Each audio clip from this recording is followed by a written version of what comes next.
L'un des premiers dilemmes que l'on rencontre lorsqu'on se lance dans la couture, c'est le choix de la machine. Le plus important consiste à déterminer quelles fonctions vous seront nécessaires.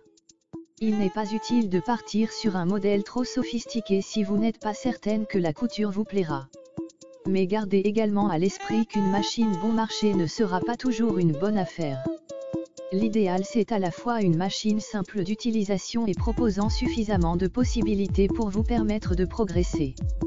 Pour bien choisir sa machine à coudre, il est important de prendre en compte ses désirs créatifs et le temps que l'on souhaite y consacrer, occasionnel ou régulier, reprise, habillement, décoration, patchwork, broderie ou encore le type de tissu que l'on souhaite travailler.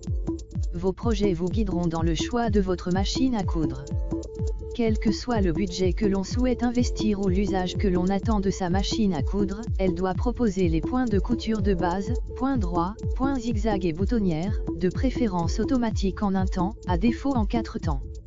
Attention, la mention « boutonnière en 4 temps » signifie que vous devez changer 4 fois vos paramètres de couture afin de coudre les 4 côtés de la boutonnière.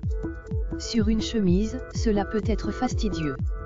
Le point pour couture stretch, ou élastique, s'avère utile pour travailler les tissus extensibles comme le jersey par exemple.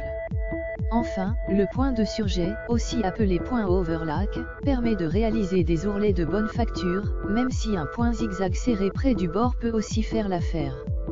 La machine à coudre doit proposer un minimum de pieds presseurs, ou pieds de biche, 4 dans l'idéal, un classique, un pour les fermetures éclairs, un pour les boutonnières et éventuellement un pose-bouton, pour cadrer les boutons.